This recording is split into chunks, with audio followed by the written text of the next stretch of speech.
But today, here we are. Nice, bit of a chilly day, and what a perfect beer to be drinking and road testing on this day. Right in the deep depths of winter. Yes, it is. It is.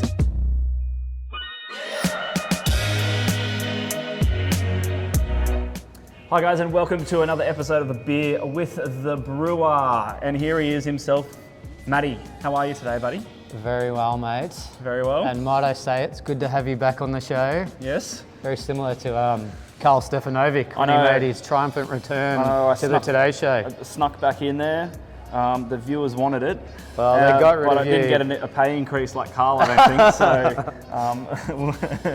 I don't know if it was similar reasons to Carl with some of your questionable behaviour. No, I mate, wouldn't not at all. think so. Carl was way worse than me. But the people have spoken and they've brought you back.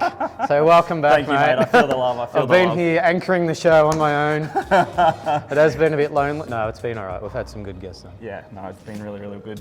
So but here we are. But today, here we are. Nice, bit of a chilly day, and what a perfect beer to be drinking and road testing on this day. Right in the deep depths of winter. Yes, it is, and it is our 2022 Riz, or Imperial Stout, as we're calling it. Imperial Stout, that's right. In these days. So let's crack this open, Matty, and nice gold top. nice gold top, just to kind of resemble the crown of a king of beers, as they say. And just pouring beautifully jet black with that nice brown and creamy head on it. Oh, look at that. Beautiful. Another beautiful design by Verg. Beautiful design by Verg, if you can see that metallic bad boy gold. there. Cheers, so I mate. guess, cheers, Matty. Nice brewer's pour. Yes. Learn from the best, mate. Learn from the best. Oh. I guess a little bit about the design. Verg again absolutely smashed it out of the park. I think the concept around this was just nice and clean, similar to our bottle. Elegant, I think, was the brief. Elegant, elegant. Just like you and I, mate. Elegant. 100%. Just to reflect the bottle-aged Rizzes. So nice and clean. Didn't want to go all out on it, but it's got a nice little crown there, little shield. Imperial Stout, which points out the 10% ABV on this bad boy. Nice clean 10%. Which is absolutely Three delicious. standard drinks, nice and even, beautiful. And it drinks like 4.5%, I reckon. It does. It's absolutely very moorish. smooth. It's moorish. And then we popped the kind of gold lid on that one just for the bit of gold crown kind of thing, isn't it, Matty? Looks good, mate. Very good. So tell us a little bit about this beer, this rendition of the Riz, and what we've done with it. I think this is, how long have you been going for? 5 years? This will be our fifth brewing season. Yes. So we've done an Imperial Stout each year. Normally it's this time of year in winter. Yep. So it's something we look forward to each year at the brewery and in the brewery getting to make it. Yes. And each year you sort of go, oh, what did we do last year? Were we happy with it? How do we like to improve it, like we do with every beer? Yep. We haven't changed the recipe too much from the previous version. One thing I did change though, used a cleaner yeast. The last couple of versions I've been playing around using a high performance yeast just because it's so high alcohol. Yeah. I think we had one that crept up 11.5% or something last year. I think so, yes. So once it gets over 10%, the sort of more standard yeast we use struggles a little bit at that higher ABV. But with this one, I went back to the sort of cleaner US yeast, which I think you can taste in the beer. It's got a bit of a cleaner profile. I think it does, yeah. The last one to me had a lot of banana ester, and also I picked a little bit of aniseed, which their ester is produced because it's such a vigorous, strong fermentation, which the higher performance yeast does. Ferments really quickly and burns through those sugars and creates a ester profile. Yep. This one was a bit more of controlled fermentation, cleaner yeast, and then you can taste the nice malty flavours come out a bit more without those sort of esters in the background. That's sort of what we're going for with this one. Yeah, I think that change of yeast has really shone light with this beer and just letting all those malt characteristics come through and shine. Really beautiful mouthfeel. You can taste all those layers through the beer also. And it's just got this slight just lick of kind of the booze right at the end.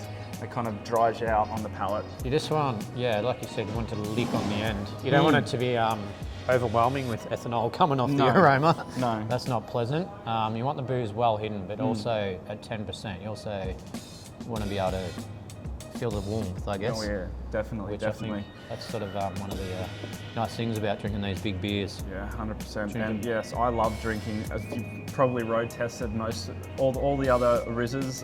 Everyone knows that how much I love the Rizzes. Yeah, I think we had a barrel aged version a couple of years ago. You took a fancy too. Oh, mate, I smashed it.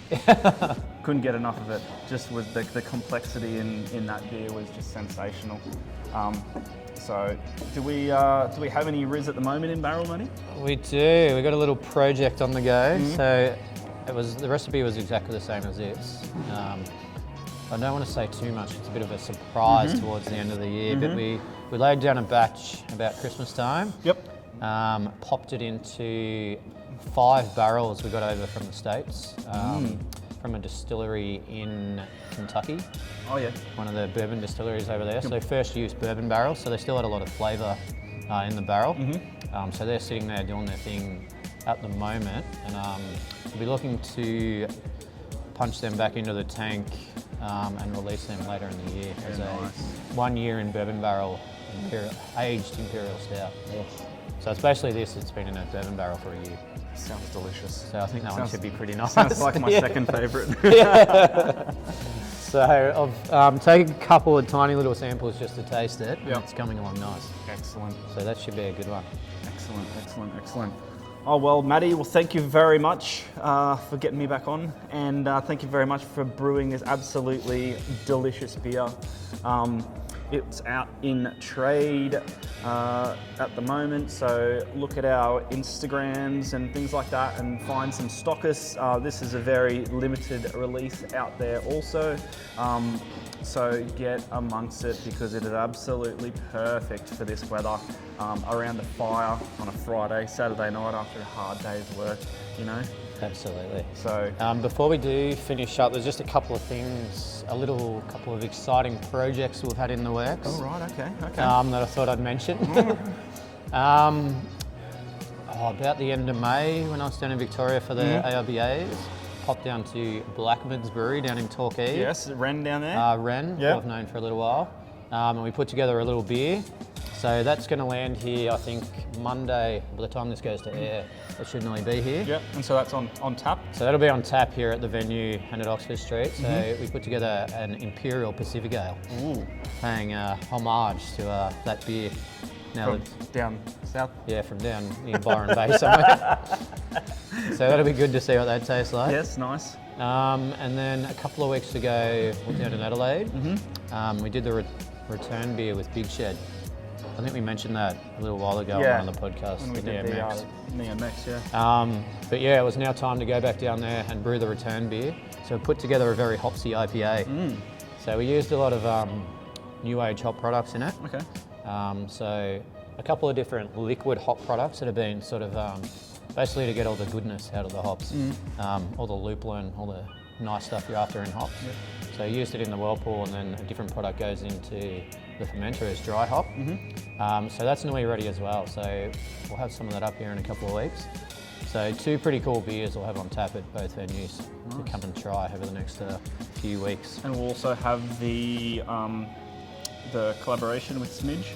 Oh yes, well, and another one. So that's coming up. So that'll be nice. So yeah, we've got plenty of those sort of collaborations in the works that will be coming through. So just this year with Smidge, we normally do it a little bit earlier in the year. We get the grape must up during the harvest. But this year was a bit of a funny year. Didn't have as much available, so we thought we'd try something a little bit different. We've brewed a red IPA, and that's going to have muscat put into it. So I think it's 2018 or something muscat. So that'll go into the fermenter and hopefully bring out some of those beautiful rich flavours from the muscat on a red IPA base. So I'm really looking forward to seeing how that comes out. Yeah, well normally you get that beautiful purple colour from the grapes. So we'll see how much colour and flavour we get from the musket. Yep. Yeah, so that should be a good one. Yeah, perfect. So that's in tank now. That'll be out in a few weeks as well.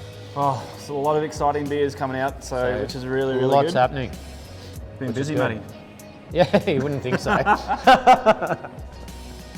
No, fantastic, fantastic. All right, guys. Well, thank you very much for joining us again on Beer with the Brewer.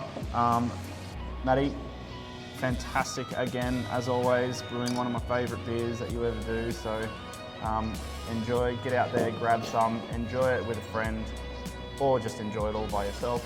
Doesn't really matter, but you definitely have to get some of this and try it. It's absolutely sensational. So cheers. Cheers, Carl. Cheers.